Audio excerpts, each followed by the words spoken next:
So, hello everyone, how are you? So this is me, Deepika Sahu, and today I'm going to tell you the most important poem of class 10th. So guys, आज की इस class में मैं discuss करने वाली हूँ आपकी most important poem lesson A B की डस्ट ऑफ स्नो। आज हम लोग बात करेंगे इसके हिंदी एक्सप्लेनेशन की कि इसका एग्जैक्टली मीनिंग क्या निकलता है, क्या सिचुएशन इसमें क्रिएट करती है। आप कह सकते हैं कि this is like a Chhotu packet और बड़ा धमाका है। तो इसमें दो स्टैंजा और वो भी इतने शॉर्ट हैं कि क्या ही बोलूं आपसे, लेकिन इनका मीनिंग जो निकलता है ना भाई, वो बड़ा धमाका करता है। आपके साइज समझ के परे परे परे हो जाएगा, लेकिन आपको समझना बड़े ही ध्यान से, क्योंकि इसमें आपकी रियल लाइफ से रिलेटेड भी बहुत ही मीनिंगफुल सारांश छुपा हुआ है। तो चलिए स्टार्ट करते हैं।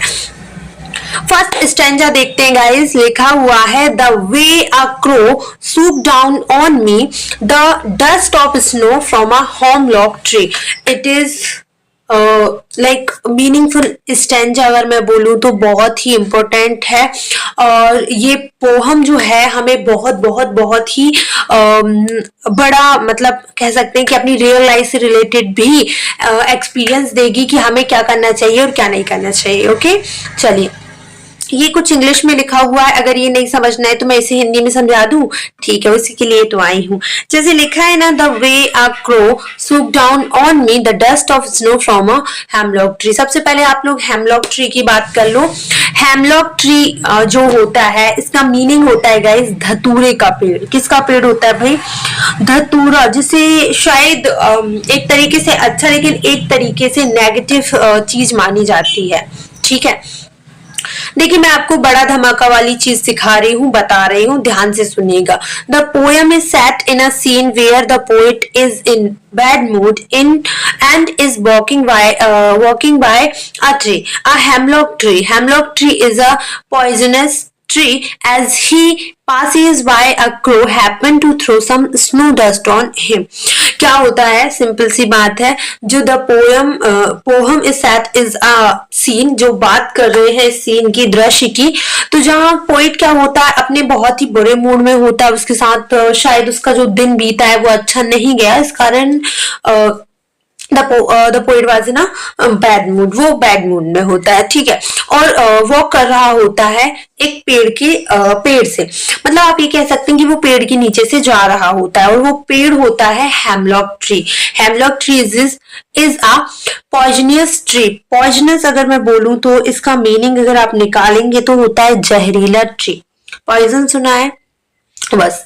तो ये एक जहरीला ट्री होता है, जहरीला पेड़ होता है। जैसे ही वो उससे पास होता है, पासेस बाय, तो क्या होता है, जो क्रो होता है, जो काव होता है, happen to throw some snow dust off him.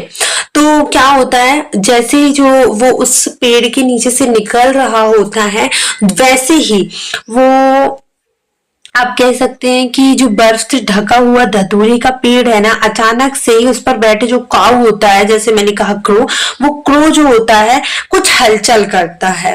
ठीक है, happen to throw some snow dust on him, और बर्फ के छोटे छोटे कण, जो डस्ट ऑफ स्नो बोला है, डस्ट मतलब छोटे छोटे कण, धूल, या फिर आप कचरा मान सकते हैं, फाइन ड्राई पाउडर। तो इट इज लाइक अ धूल, आप कह सकते हैं, जो बर्फ की धूल है। ठीक है, बर्फ के छोटे छोटे कण कभी के ऊपर गिर जाते हैं जैसे ही वो हलचल करता है। ठीक है, soldiers is unknown as there is no specific mention in the poem।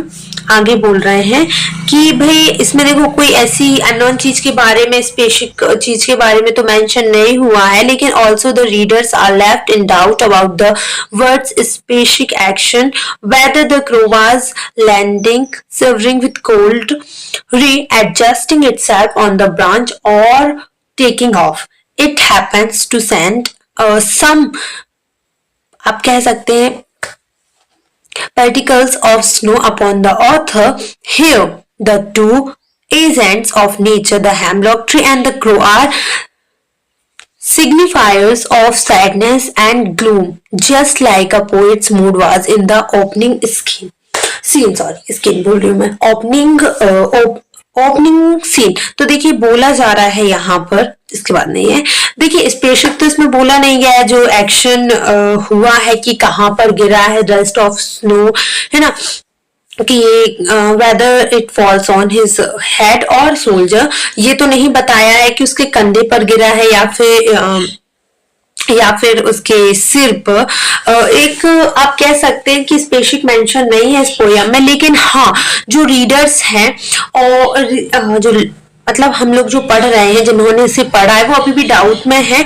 और आप जहां पर द वर्ड्स स्पेसिफिक एक्शन के बारे में कि उसका एक्शन क्या रहा होगा लाइक दिस, लेकिन मेन इंपॉर्टेंट चीज ये है कि यहाँ पर अगर आप बात करें जो हेमलॉक ट्री है उसका और जो है क्रो, ये साइन है आप कह सकते हैं सैडनेस के। मतलब इनको देख लेता है ना तो लोग अपशगुन मानते हैं। क्या मानते हैं? अपशगुन। तो अब यहाँ पर आप कह सकते हैं कि ये जैसे जैसे क्रो को देख लिया या फिर आपने हेमलॉक ट्री को देख लिया, तो ये एक अशुभ साइन होता है। सिग्निफायर्स करते हैं सैडनेस को, लेकिन यहाँ पर जस्ट उल्टा उल्टा हो रहा होता है। जो पोइट का मूड होता है वो खुल जाता है एकदम, वो हैप्पी हो जाते हैं इस चीज से अकॉर्डिंग टू दिस पोयम।